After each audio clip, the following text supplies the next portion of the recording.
Good morning बच्चों। जैसा कि आपको पता है कि आज इतिहास का लेक्चर है 9:50 पे। और आज हम लोग दूसरा पार्ट इतिहास लेखन भारतीय परंपरा के बारे में पढ़ेंगे। तो एक मिनट, मैं आपको स्क्रीन पे कुछ चीज लेके आता हूँ।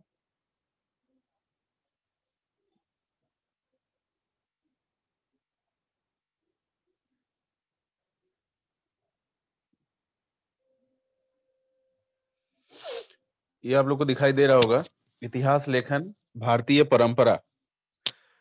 पाठ के नाम से ही पता चल रहा है कि इतिहास लेखन मतलब इतिहास लिखना। तो वो भारतीय परंपरा क्या थी, मतलब भारत में किस प्रकार से इतिहास लिखा जाता था। तो इसके दो पॉइंट हैं। पहला है भारतीय इतिहास लेखन की यात्रा, और दूसरा है भारतीय इतिहास लेखन विभिन्न सैद्धांतिक प्रणालियां। तो हम लोग एक पहले पॉइंट से स्टार्ट करेंगे। ये बच्चों, ये पाठ आप लोग पहले भी पढ़ चुके हो।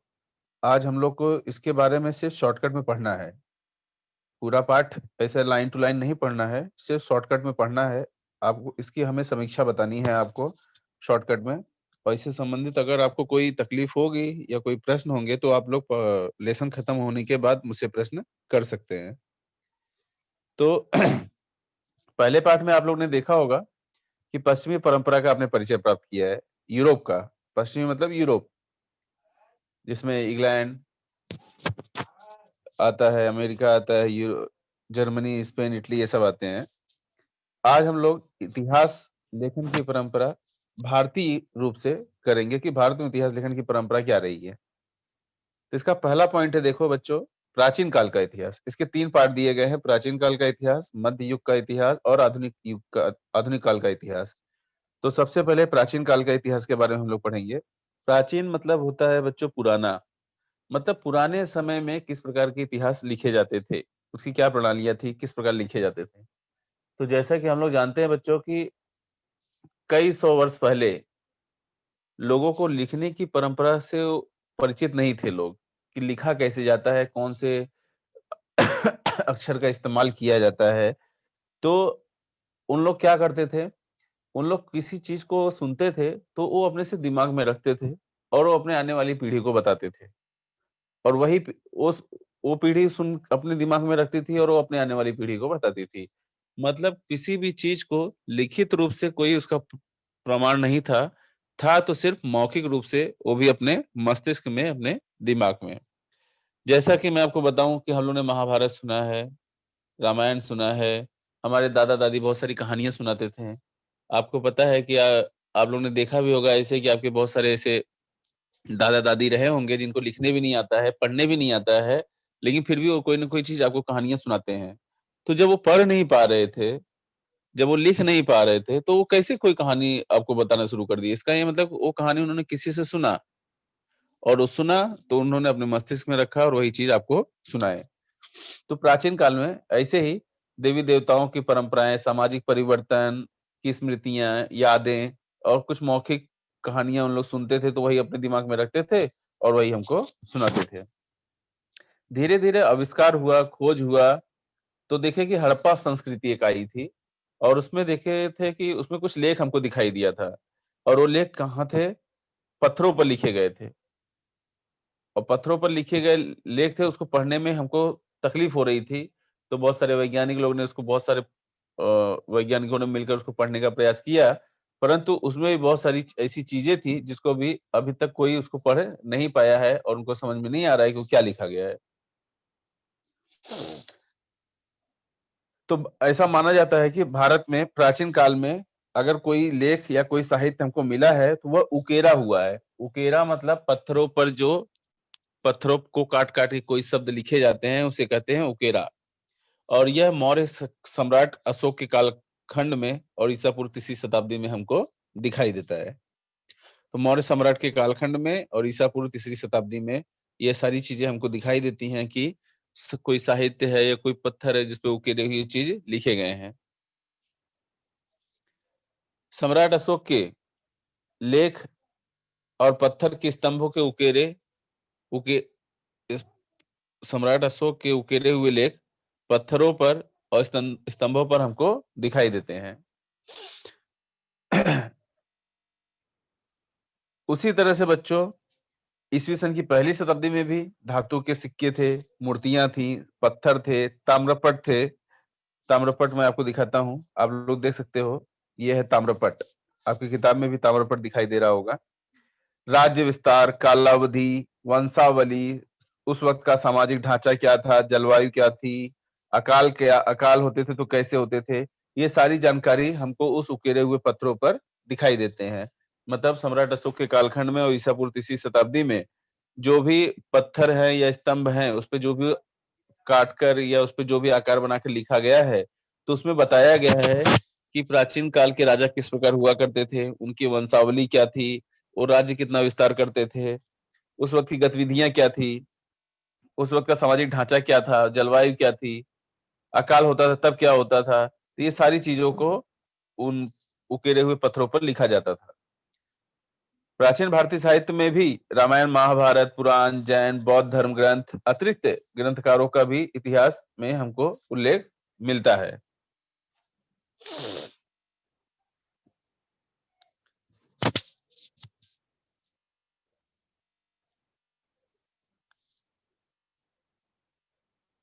तो ये है अपना प्राचीन काल का इतिहास।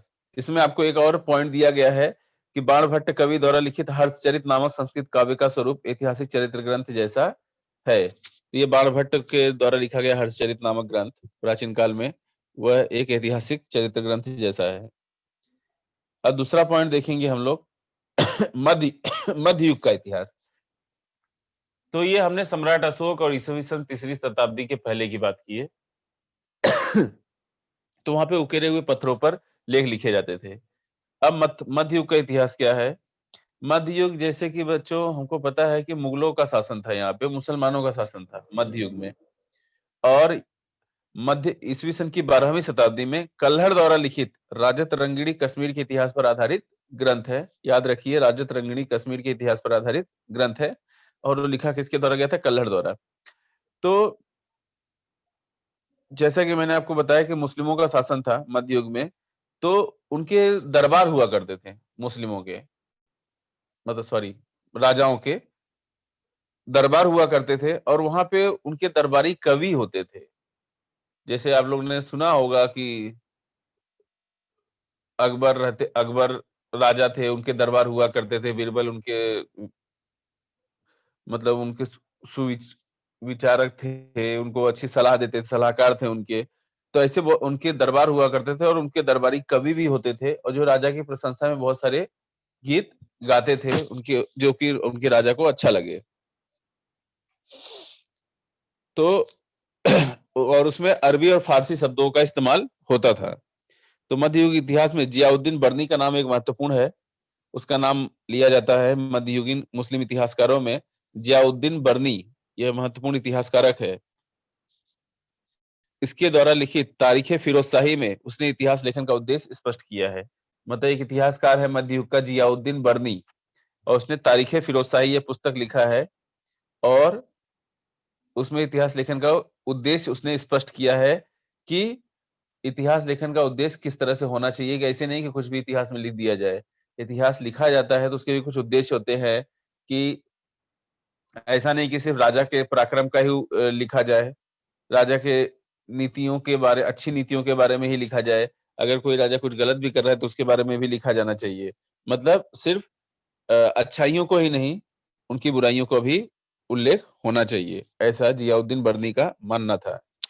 और विद्वान इतना ही नहीं बल्कि उस कालखंड में जितने विद्वान व्यक्ति थे, अध्ययनकर्ता थे, साहित्यकार थे, संतों का सांस्कृतिक जीवन पर बड़े प्रभाव का भी ध्यान रखना चाहिए। बर्नी का यह विचार था कि राजाओं का अच्छे कामों का ही नहीं, बुरे कामों का भी उल्लेख मिलना चाहिए और विद्वान व्यक्तियों का भी उल्लेख होना चाहिए, अध्ययनकर्ताओं का भी उल्लेख होना चाहिए, विभिन्न प्रकार के संतों साहित्यों का भी उल्लेख होना चाहिए। सिर्फ ये नहीं कि सिर्फ राजा के बारे में ही लिखा जाना चाहिए, बाकी वहाँ के सामाजिक जीवन के बारे में ना लिखा जाए। तो ऐसा नहीं होना चाहिए। तो ये जियाउद्दीन बर्नी का विचार था। तो मुगल शासक के दरबार में भी जैसे कि मैंने आपको बताया दरबारी कवि थे और वो स्तुति करते थे, राजा की प्रशंसा करते थे। और राजा की प्रशंसा करते समय वह काव्य छंदों का इस्तेमाल करते थे, अच्छे अच्छे कविता राइमिंग वर्ड्स का इस्तेमाल करते थे, सुंदर चित्रों का भी अंतर्भाव करने की प्रथा प्रारंभ करते थे। तो उस वक्त मुगल साम्राज्य का जो संस्थापक था बाबर, याद रखिए बच्चों, मुगल साम्राज्य का संस्थापक मतलब मुगलों का स्थापना जिसने किया था मुगल साम्राज्य का, उसका नाम था बाबर। और उसकी एक पुस्तक है तजुके बाबरी, में जो युद्ध लड़ने पड़े उसका वर्णन मिलता है। मतलब बाबर के तजुके बाबरी आत्मचरित्र में उसको जो जो युद्ध लड़ने पड़े उसका भी उसमें वर्णन मिलता है। साथ ही उसने किस प्रदेश की यात्राएं किया, किस शहरों में गया, वहां की अर्थव्यवस्था और वहां की प्रथाएं क्या थी, वहां की वनस्पतियां क्या थी, आदि चीजों का समावेश देखने को मिलता है। और एक बच्चों, एक मुगल शासक थे अकबर, और अबुल फजल ने उनके अकबरनामा पुस्तक लिखा है। अबुल फजल, याद रखिए, मुगल तजुके बाबरी बाबर के आत्मचरित्र है, और अकबरनामा ये अकबर का आत्मचरित्र है जिसको अबुल फजल ने लिखा है। उसमें विभिन्न प्रकार की जानकारियां अकबर के शासनकाल की हमको दिखाई देती हैं। उस किस प्रकार की वो विश्वसनीय थी, कड़ाई से की जाती थी छानबीन, ये सारी चीजों का अकबरनामा में हमको अबुल फजल के द्वारा लिखित साहित्य ग्रंथ में दिखाई देता है। एक और है बच्चों, ऐतिहासिक साहित्य बखर का नाम एक महत्वपूर्ण है। बखर मतलब वीरों के शौर्यगान की बखान किया जाता है। जो वीर होते थे उनकी वीरता के उसमें बखान किया जाता था। ऐतिहासिक गतिविधियां, युद्धों, महापुरुषों के चरित्र विषय में भी बखर में पढ़ने को हमको मिलता है। छत्रपति राजाराम महाराज के कार्यकाल में कृष्णाजी अनंत सभासद यह बखर लिखी उन्होंने, और यह बखर द्वारा छत्रपति शिवाजी महाराज के शासनकाल की जानकारी हमको प्राप्त होती है। लिखा किसने? छत्रपति राजाराम महाराज के कार्यकाल में कृष्ण जी अनंत सभासद ने इन्होंने बखर की पुस्तक लिखी। अगला है वो जो भाऊ साहेबांची बखर, भाऊ साहब की बखर, इसमें पानीपत युद्ध का भी वर्णन हमको मिलता है। और पानीपत की बखर से नामक स्वतंत्र बखर भी लिखी गई, जिसको होड़करांची कैफियत मतलब होलकरों का विवरण, बखर हमको होलकरों का घराना और उसके द्वारा योगदान का भी हमको बोध होता है। तो ये है अपना मध्य युग का इतिहास। तो मध्य युग के इतिहास में हम देख रहे हैं कि जैसा कि मध्य युग के इतिहास में हमने देखा कि कल्हड़ द्वारा लिखित रजत रंगड़ी कश्मीर के इतिहास पर आधारित ग्रंथ है। मध्य युग के इतिहास चूंकि मुस्लिमों का इतिहास है, मुगलों का इतिहास है, और उनके शासनकाल में अरबी और फारसी शब्दों का इस्तेमाल हमको देखने को मिलता है। और मध्ययुगीन इतिहास में जियाउद्दीन बर्नी हैं जो ताजुके बाबरी तारीखे फिरोज शाही नामक ग्रंथ उन्होंने लिखा है, और उसमें उन्होंने इतिहास लिखने के उद्देश्य को भी स्पष्ट किया है कि इतिहास किस प्रकार लिखा चाहिए। राजा महाराजाओं के सिर्फ अच्छे कामों का ही नहीं, बुरे कामों का भी वर्णन होना चाहिए। और वहाँ के जो अच्छे व्यक्ति हैं, विद्वान व्यक्ति हैं, अध्ययनकर्ता हैं, साहित्यकार हैं, संत हैं, कवि हैं, इनका भी वर्णन होना चाहिए, ऐसा उसका मानना था। उसके बाद हमने देखा कि मुगल साम्राज्य के संस्थापक थे बाबर, और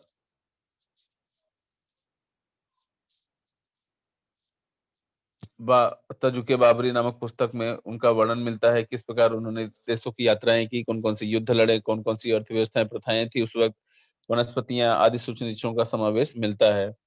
और हमने देखा कि मुगल शासक के दरबार में राजकवि होते थे जो अपने राजाओं की प्रशंसा करते थे, तो जिसमें विभिन्न प्रकार के काव्य छंदों का इस्तेमाल करते थे। फिर हमने देखा अकबरनामा पुस्तक, जिसको अबुल फजल ने लिखा है, और इसमें अकबर के शासनकाल की पूरी जानकारी हमको मिलती है। फिर बखर नाम की पुस्तक का योगदान आता है। बखर मतलब वीरों का बखान होना चाहिए। वहां पे युद्धों, पुरुषों के चरित्र के विषय में लिखा गया लेखन पढ़ने को मिलता है। मराठी भाषा में छत्रपति राजाराम महाराज के कार्यकाल में कृष्णाजी आनंद ने सभासद में यह बखर लिखी। इसमें छत्रपति शिवाजी महाराज के शासनकाल की जानकारी हमको प्राप्त होती है। भाऊ साहेबांची जो बखर है, भाऊ साहेबांची बखर में पानीपत युद्ध का वर्णन मिलता है, और उसमें होलकरांची कैफियत मतलब होलकरों का विवरण बखर द्वारा हमें होलकरों का घराना और उनके द्वारा दिए गए योगदान का भी बोध होता है। तो ये हुआ मध्य युग का इतिहास। अब अगला है आधुनिक कालखंड का इतिहास। आधुनिक मतलब बच्चों अब अब के समय का, 20वीं शताब्दी में अभी हम लोग 20वीं शताब्दी के बारे में पढ़ेंगे। 20वीं शताब्दी में अंग्रेजों के शासनकाल में भारतीय पुरातत्व अध्ययन को प्रारंभ हुआ। मतलब 20वीं शताब्दी में क्या हुआ कि अंग्रेजों के पुरातत्व उत्खनन का कार्यक्रम शुरू हुआ, खुदाई का कार्यक्रम शुरू हुआ। भारतीय पुरातत्व सर्वेक्षण विभाग में प्रथम महानिदेशक अलेक्जेंडर कनिंघम थे। याद रखिए बच्चों, रिक्त स्थान में अक्सर पूछा जाता है कि भारतीय पुरातत्व सर्वेक्षण विभाग के प्रथम महानिदेशक कौन है? आपको पीछे रिक्त स्थान में भी दिया गया होगा, अलेक्जेंडर कनिंघम थे। उनके निरीक्षण में विभिन्न प्रकार के प्राचीन स्थानों में उत्खनन किया गया कनिंघम के, और इससे हमको अलेक्जेंडर कनिंघम, बच्चों ये देखिए अलेक्जेंडर कनिंघम और जॉन मार्शल, तो विभिन्न प्रकार के प्राचीन स्थानों पर उत्खनन किया गया और बौद्ध ग्रंथों का उल्लेख हमें उन स्थानों पर ध्यान केंद्रित किया गया। आगे चलकर जॉन मार्शल आपको बगल में दिखाई दे रहे हैं, कार्यकाल में हड़प्पा संस्कृति की भी खोज की गई और यह सिद्ध किया कि भारतीय संस्कृति का इतिहास ईसा पूर्व तीसरे सहस्त्र तक अथवा उसके पूर्व तक भी पहुंच सकता है। और विभिन्न प्रकार के अंग्रेज अधिकारियों ने भारतीय इतिहास के संबंध में लेखन लिखा है और विभिन्न प्रकार के अंग्रेजों ने भी भारतीयों का इतिहास लिखा है। ये बहुत इंपॉर्टेंट बच्चों। इसमें जेम्स मिल बच्चों, एक मिनट,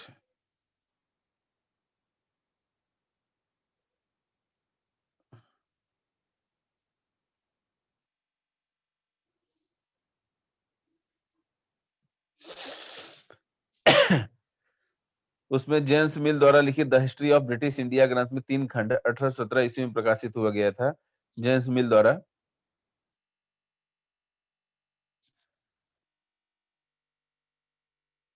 अंग्रेज इतिहासकार द्वारा भारतीय इतिहास पर लिखा गया प्रथम ग्रंथ है। याद रखिए जेम्स मिल ने वो पहला अंग्रेज व्यक्ति था जिसने भारतीयों का इतिहास लिखा था। उसके लेखन में वस्तुनिष्ठ और दृष्टिकोण का अभाव भी दिखाई देता है, मतलब जो कि ठीक ढंग से वो इतिहास नहीं लिख पाया था, बहुत सारे अभाव भी दिखाई देते हैं। और 1841 में माउंट स्टुअर्ट एल्फिंस्टन ने द हिस्ट्री ऑफ इंडिया ग्रंथ लिखा और वह एल्फिंस्टन मुंबई के गवर्नर भी थे। माउंट स्टुअर्ट एल्फिंस्टन मुंबई के गवर्नर भी थे और उन्होंने भारतीयों का इतिहास लिखा। भारत के इतिहास में मराठी साम्राज्य का कालखंड भी अत्यंत महत्वपूर्ण स्थान माना जाता है। मराठी साम्राज्य का इतिहास लिखने वाले अंग्रेज अधिकारियों में जेम्स ग्रांट डफ का नाम महत्वपूर्ण है। इसने मराठियों के इतिहास के बारे में लिखा और उसे द हिस्ट्री ऑफ मराठास ग्रंथ कहा जाता है।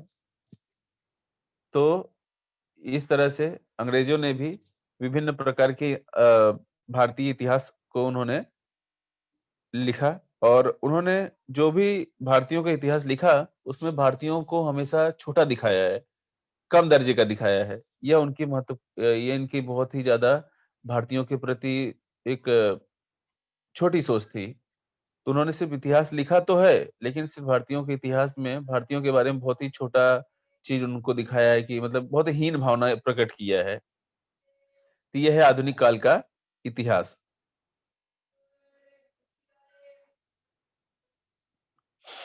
अब हम लोग दूसरा देखेंगे, भारतीय इतिहास लेखन विविध सैद्धांतिक प्रणालियां।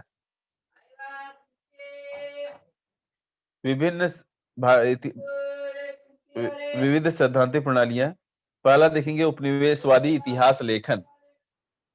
उपनिवेशवादी इतिहास लेखन का मतलब क्या है कि भारतीय इतिहास का अध्ययन और लेखन करने में प्रारंभिक इतिहासकारों में प्रमुख रूप से अंग्रेज अधिकारी तथा ईसाई धर्म प्रचारकों का अंतर्भाव था। मतलब जो भी भारतीयों का इतिहास लिखा गया उसमें अंग्रेज अधिकारियों और ईसाई धर्म प्रचारक, मतलब अंग्रेज जो थे ईसाई ही हैं, तो उसमें वह चीजों का उन्होंने उल्लेख ज्यादा किया है। उन्होंने ये दिखाया कि भारतीय संस्कृति जो है वह बहुत ही गौण और दोयम श्रेणी की है, बहुत ही छोटे दर्जे की है और इस प्रकार का पूर्वाग्रह उसमें प्रतिबिंबित भी दिखाई देता है। उनके इतिहास लेखन का उपयोग उपनिवेशवादी अंग्रेजों की सत्ता में के समर्थन हेतु किया गया।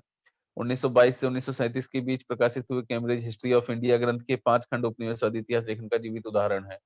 मतलब उपनिवेशवादी इतिहास लेखन, जब हमारा देश गुलाम था और अंग्रेजों ने भारतीयों का इतिहास लिखा है, अंग्रेजों ने भारतीयों का इतिहास लिखा है और उसमें हमको ये दिखाई दिया है कि अंग्रेजों ने जो भी इतिहास लिखा है भारतीयों के प्रति वह बहुत ही छोटा और दोयम श्रेणी के लिखा है।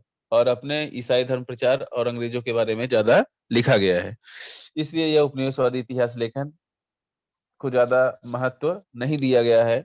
और 1922 से 1937 के बीच में कैम्ब्रिज हिस्ट्री ऑफ इंडिया ग्रंथ 5 उपनिवेशवादी इतिहास लेखन के जीवित उदाहरण है। अब है प्राच्यवादी इतिहास लेखन, दूसरा।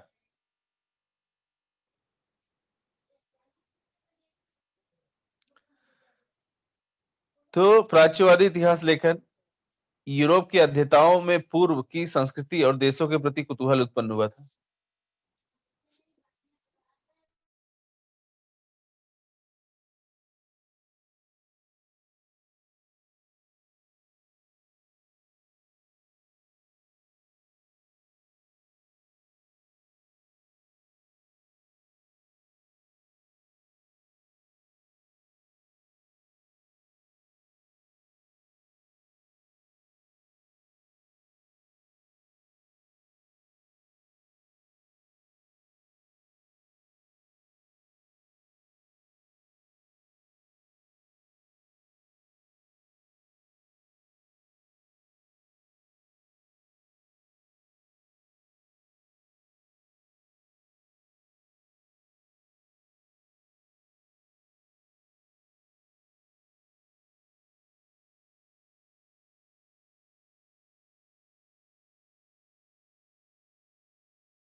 कॉल कट कीजिए सर जी।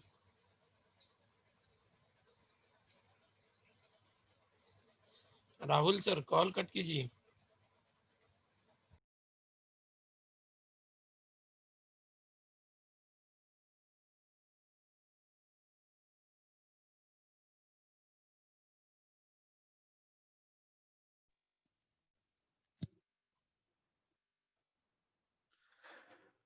तो यूरोप के अध्येताओं में पूर्व की संस्कृति और देशों के प्रति कुतूहल उत्पन्न हुआ था। मतलब यूरोप के अध्येता खोजकर्ता जो लोग थे, उन लोगों ने उनके मन में पूर्व की संस्कृति, पूर्वतः हमारा भारत देश के प्रति उनका एक दिलचस्पी उनके अंदर उत्पन्न हुई थी। और उन्होंने पूर्व के देशों की संस्कृति के प्रति आदर और प्रशंसा का भाव उनके मन में था। और उन्हें प्राच्यवादी कहा जाता है। प्राच्यवादी मतलब यूरोप के खोजकर्ताओं जो कि उनके मन में पूर्व के प्रति बहुत ही दिलचस्पी थी। और वो बहुत ही ज्यादा उनका संस्कृति और उन पूर्व के लोगों का बहुत ज्यादा आदर करते थे, और इसे ही प्राच्यवादी इतिहास कहा जाता था। तो प्राच्यवादी अध्येताओं में संस्कृति और यूरोपीय भाषाओं की संधर्मिता का अध्ययन किया कि पूर्व की जो संस्कृति भाषा है और यूरोप की जो भाषा है वो एक तरह से समान है। प्राच्यवादी दोनों का बल वैदिक वाङ्मय संस्कृत साहित्य का अध्ययन करने पर था। और इसके द्वारा उन्हें विचार सामने आया कि यह एक प्राचीन इंडो यूरोपीय भाषा थी। तो यह प्राच्यवादी भाषा है जिसमें विलियम जोन्स का नाम है। विलियम जोन्स आपको दिखाई दे रहे होंगे। और इन्होंने कोलकाता में एशियाटिक सोसाइटी की स्थापना भी किया था प्राच्यवादी इतिहास में। और उसके बाद फ्रेडरिक मैक्स मूलर ने उनकी दृष्टि में संस्कृत भाषा इंडो यूरोपीय भाषा समूह में अति प्राचीन भाषा शाखा थी। मैक्स मूलर ने संस्कृत साहित्य में विशेष रुचि थी। और उन्होंने हितोपदेश का जर्मन भाषा में अनुवाद भी किया था। और साथ में the secret books of the east इस नाम से 50 खंडों का संपादन भी किया था। तो यह है अपना प्राच्यवादी इतिहास।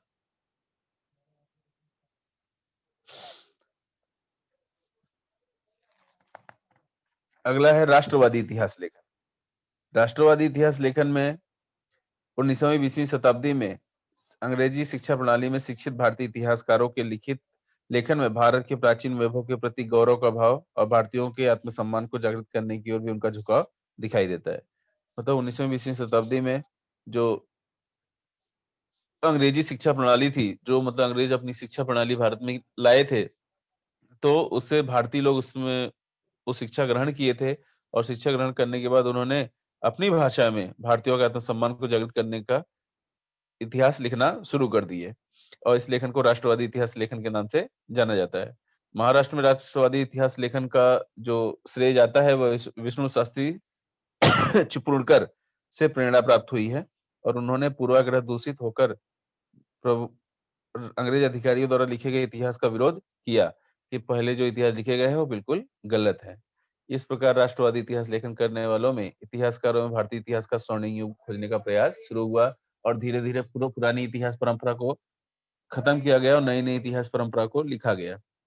ऐसा करते समय कभी-कभी ऐतिहासिक तथ्यों और यथार्थों का भी उनको छानबीन करना जरूरत महसूस हुई और जिसमें विभिन्न प्रकार के लोगों ने अपना महत्वपूर्ण योगदान दिया, जैसे महादेव गोविंद रानडे, रामकृष्ण गोपाल भंडारकर, विनायक दामोदर सावरकर, राजेंद्र लाल मिश्र, रमेश चंद्र मजूमदार, काशी प्रसाद जायसवाल, राधा कुमुद मुखर्जी, भगवान लाल इंद्रजी, वासुदेव विष्णु मिरासी, आनंद महाशिव आलतेकर, ये कुछ राष्ट्रवादी इतिहासकारों के नाम हैं।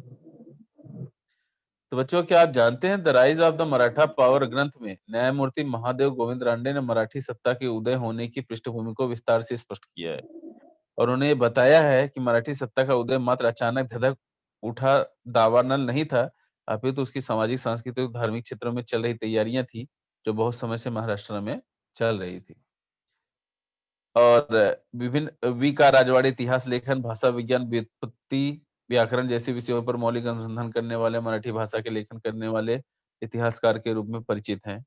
हमें अपना इतिहास लिखना चाहिए, इस बात का उन्होंने समर्थन किया था। और मराठों का इतिहास शीर्षक में 22 खंडों का संपादन किया और उन खंडों में लिखी हुई प्रस्तावनाएं बहुत ही महत्वपूर्ण है। केवल राजनीतिक गतिविधियां सत्ता उलट देने के लिए षड्यंत्र और युद्धों की वास्तविकता इतिहास नहीं है, बल्कि मूल कागजात, पत्रों और दस्तावेजों के आधार पर इतिहास लिखा जाना चाहिए। इसके वे आग्रही थे। कौन? वी का राजवाड़े। वी का राजवाड़े बच्चों ये देख सकते हो। वी का राजवाड़े की एक बात और थी, उनका ऐसा मानना था कि मानवीय इतिहास काल एवं स्थान से बौद्ध रहता है। मानवीय इतिहास काल एवं स्थान से बद्ध रहता है। किसी प्रसंग का वर्णन अथवा विवेचना करना हो तो उसे प्रसंग का अंतिम चित्रण इस विशिष्ट कालखंड और विशिष्ट स्थान के साथ जोड़कर दर्शाना चाहिए। ऐसा वी का राजवाड़े का मानना था। और बच्चों, स्वतंत्र वीर सावरकर, इनका भी महत्वपूर्ण योगदान है। राष्ट्रवादी इतिहास लेखन का उपयोग भारतीय द्वारा अंग्रेजों के विरुद्ध किए गए स्वतंत्र युद्ध को प्रेरणा देने हेतु किया गया है। तो उसमें स्वतंत्र वीर सावरकर द्वारा लिखित the Indian war of independence 1857 का स्वतंत्रता समर पुस्तक का विशेष महत्व है। मतलब स्वतंत्र वीर सावरकर का 1857 में the India war of independence 1857 का यह इनका एक महत्वपूर्ण पुस्तक है। राष्ट्रवादी इतिहास लेखन के प्रभाव के फलस्वरूप इतिहास लिखने का प्रोत्साहन बहुत सारे लोगों को प्राप्त हुआ और भारत की भौगोलिक विशेषताओं और इतिहास को लोगों का ध्यान खींचा गया। तो यह है राष्ट्रवादी इतिहास लेखन।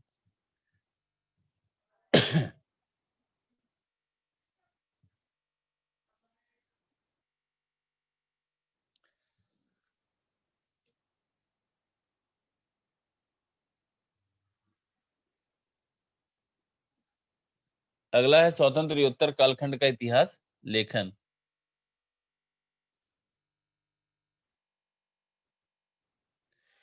स्वातंत्र उत्तर मतलब स्वतंत्रता के बाद। अभी तक हम लोग स्वतंत्रता के पहले के बारे में पढ़ रहे थे, अभी हम लोग स्वतंत्रता के बाद का कालखंड लेखन देखेंगे। एक और राजवंशों के इतिहास का महत्व देने वाला इतिहास लेखन किया जा रहा था, मतलब राजाओं के बारे में सिर्फ लिखा जा रहा था। उसी समय सामाजिक, सांस्कृतिक, आर्थिक ढांचा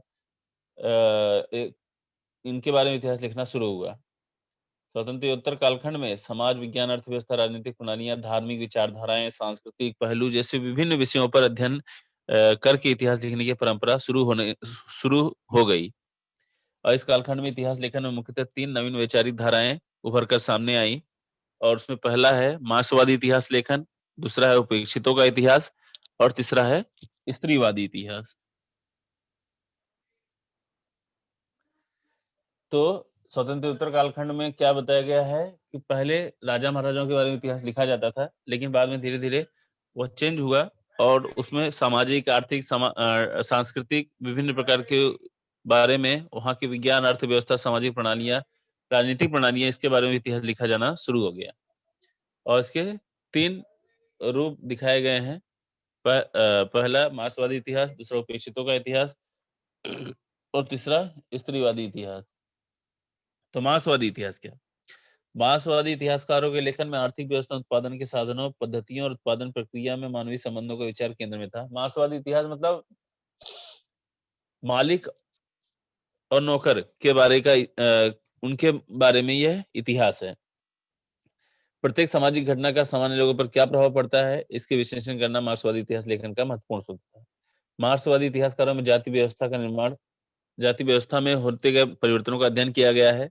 भारत में मार्क्सवादी इतिहास लेखन पद्धति का अवलंबन प्रभावशाली ढंग से करने वाले इतिहासकारों में दामोदर धर्मानंद कोसंबी, कामरेड श्रीपाद अमृत डांगे, रामशरण शर्मा, कामरेड शरद पाटिल आदि का योगदान महत्वपूर्ण है। भारतीय कम्युनिस्ट पार्टी के संस्थापकों में से डांगे एक थे। उनकी लिखी प्रिमिटिव कम्युनिज्म द स्लेवरी पुस्तक मार्क्सवादी इतिहास लेखन का एक उत्तम उदाहरण है। तो यह है मार्क्सवादी इतिहास। अगला है उपेक्षितों का इतिहास। सब ऑल्टर्न इतिहास। उपेक्षितों का इतिहास, जैसे कि बच्चों हमने पूरा पढ़ा ही होगा या सुना ही होगा कि प्राचीन काल में उच्च वर्ग निम्न वर्ग के लोग थे। जाति के आधार पर ऊंचा जाति नीची जाति को इस तरह से बांट दिया गया था। तो उनका इतिहास भी उनको कोई पूछ ही नहीं रहा था, उनके बारे में कोई इतिहास लिखा ही नहीं जा रहा था। तो उसके ऊपर भी मार्क्सवादी इतिहास लेखन का महत्वपूर्ण योगदान था। और इतिहास लेखन की का प्रारंभ समाज के निचले सामान्य लोगों का स्तर से करना होगा। इस संकल्पना को प्रस्तुत करने के लिए एंटोनिया ग्राम्ची नामक इटालियन विचारक का स्थान महत्वपूर्ण है। और उन्होंने बताया कि समाज में जो पिछड़े वर्ग हैं, बैकवर्ड हैं, जिनके साथ अन्याय हो रहा है, अत्याचार हो रहा है, तो ऐसे लोगों का भी इतिहास लिखा जाना चाहिए। उपेक्षितों का इतिहास लिखने के लिए लोक परंपरा का महत्वपूर्ण साधन माना गया। उपेक्षितों इतिहास में एक महत्वपूर्ण विचारक के रूप में स्थान प्राप्त करा देने का कार्य भारतीय इतिहासकार रणजीत सिंह गुहा ने किया। परंतु उसके पूर्व भारत में उपेक्षितों का इतिहास का विचार महात्मा ज्योतिराव फुले और डॉक्टर बाबा साहेब अम्बेडकर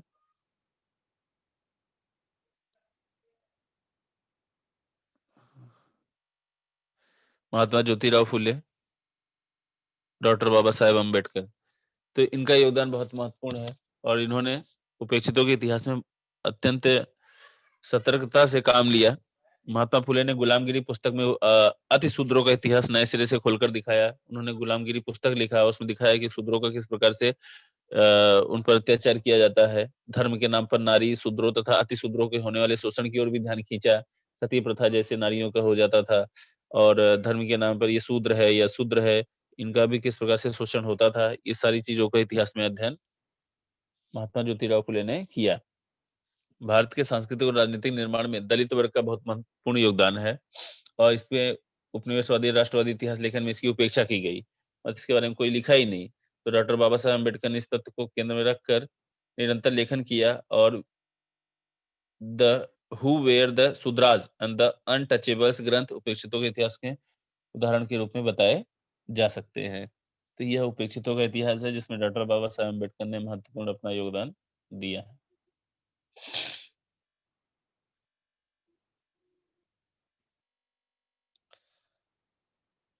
अगला है स्त्रीवादी इतिहास। भारतीय इतिहास लेखन के क्षेत्रों में प्रारंभ में मुख्य पुरुष अध्येता कार्यरत थे। मतलब स्त्रीवादी इतिहास में ये बताया गया है कि जब भी इतिहास लिखने की परंपरा शुरू हुई, चाहे वो अंग्रेजों ने शुरू किया, चाहे वो भारतीयों ने भी शुरू किया, तो सिर्फ पुरुषों के बारे में ही इतिहास लिखा गया। स्त्रियों के बारे में कोई इतिहास लिखा ही नहीं गया। इसका परिणाम क्या हुआ कि स्त्रियों का स्थान, उनके द्वारा किए गए कार्य अन्य बातों की तुलना में दुर्लक्षित रह गए।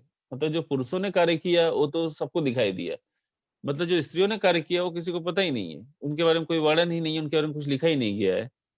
तो उसे प्रकाश में लाना स्त्रीवादी इतिहासकारों का एक महत्वपूर्ण चुनौती थी। साथ ही स्त्रियों द्वारा लिखे गए साहित्य का अनुसंधान और शोध कार्य का संकलन करना भी आवश्यक था। इतिहास में स्त्रियों ने जो अपना स्थान बनाया था, उसके नए सिरे से विचार होना आवश्यक था।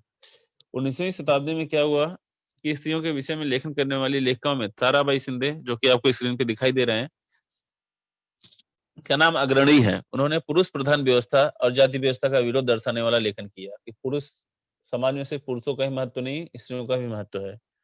और जाति व्यवस्था का उन्होंने विरोध किया। 1882 ईस्वी में प्रकाशित उनकी स्त्री पुरुष तुलना पुस्तक भारत का प्रथम स्त्रीवादी लेखन माना जाता है। 1882 में उन्होंने प्रकाशित पुस्तक स्त्री पुरुष तुलना भारत का उनका प्रथम स्त्रीवादी लेखन माना जाता है। 1888 में पंडिता रमाबाई द्वारा लिखित the high cost Hindu women पुस्तक प्रकाशित हुई। स्वातंत्र्योत्तर कालखंड में जो लेखन हुआ वह स्त्रियों के साथ घर और काम के स्थान पर होने वाले व्यवहार, उसका राजनीतिक समानता, अधिकार जैसे विषयों पर केंद्रित हुआ। मतलब स्वतंत्रता के बाद जो इतिहास लिखा गया उसमें स्त्रियों के साथ किस तरह से व्यवहार होता था, स्त्रियों के साथ घर और काम में किस प्रकार उनके साथ बातें की जाती थी, राजनीतिक समानता क्या थी, असमानता क्या थी, इस पर भी ध्यान केंद्रित किया गया। संप्रति समय में ख्याति प्राप्त लेखन में Meera Kosambi, crossing thresholds, feminist essays पुस्तक का उल्लेख किया जा सकता है। इस पुस्तक में महाराष्ट्र की पंडिता रमाबाई और भारत की डॉक्टरी कार्य करने वाली पहली स्त्री डॉक्टर रखमाबाई जैसी स्त्रियों के जीवन पर भी आधारित निबंध हमको देखने को मिलते हैं। महाराष्ट्र में दलित स्त्रियों के दृष्टिकोण में सामाजिक वर्ग, जाति आदि बातों के संदर्भ में लेखन किया गया। विभिन्न शर्मिला रेगे का लेखन कार्य महत्वपूर्ण रहा है। उन्होंने writing caste, writing gender, reading Dalit women's testimonies पुस्तक में दलित स्त्रियों के आत्मचरित्र पर लिखे निबंधों का संकलन है। किसी भी विशिष्ट विचार प्रणाली के प्रभाव में न आकर इतिहास लिखने वालों में सर यदुनाथ सरकार, सुरेंद्र नाथ सेन, रियासतकार, गो सरदेसाई, त्र्यंबक, शंकर, सिजवलकर के नामों का उल्लेख किया जा सकता है। तो ये है आपका स्त्रीवादी इतिहास लेखन। इसमें बच्चों लिखा है कि आप जानते हैं गोविंद सखाराम सरदेसाई ने मराठी रियासत को प्रकाशित करवाकर मराठी इतिहास लेखन के क्षेत्र में एक बहुत बड़ा कार्य किया था। उनका यह कार्य इतना लोकप्रिय हुआ कि समाज में उन्हें रियासतकार के रूप में जानने लगा। उन्होंने मराठों के समग्र इतिहास को अनेक खंडों में प्रकाशित किया है। वर्तमान समय में यह दी फड़के, रामचंद्र गुहा आदि अनुसंधानकर्ताओं ने आधुनिक इतिहास लेखन के क्षेत्र में महत्वपूर्ण कार्य किया है। भारतीय इतिहास लेखन में भारत में उदित हुए सामाजिक और राजनीतिक आंदोलनों का प्रभाव था। साथ ही भारतीय इतिहास लेखन की परंपरा स्वतंत्र और संपन्न रूप से विकसित होती दिखाई देती है। तो इस तरह से बच्चों यह आपका पाठ खत्म होता है, इतिहास लेखन भारतीय परंपरा। और ये पाठ आपने पहले भी पढ़ा है और आज मैंने इसको शॉर्टकट में बताया है समीक्षा के रूप में। और जिसमें हम लोग ने प्राचीन काल इतिहास लेखन, मध्यकाल इतिहास लेखन, आधुनिक काल इतिहास लेखन इसके बारे में पढ़ा। और उसके बाद हम लोग ने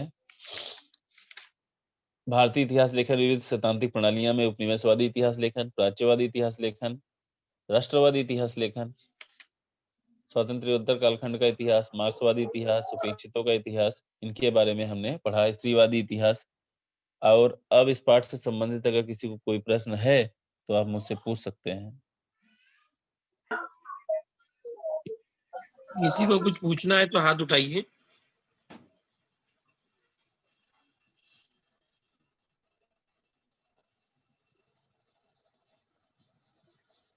विजय जी माइक चालू कीजिए।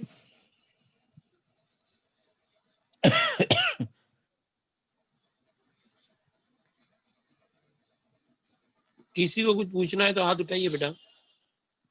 यासीन खान, माइक चालू करो यासीन।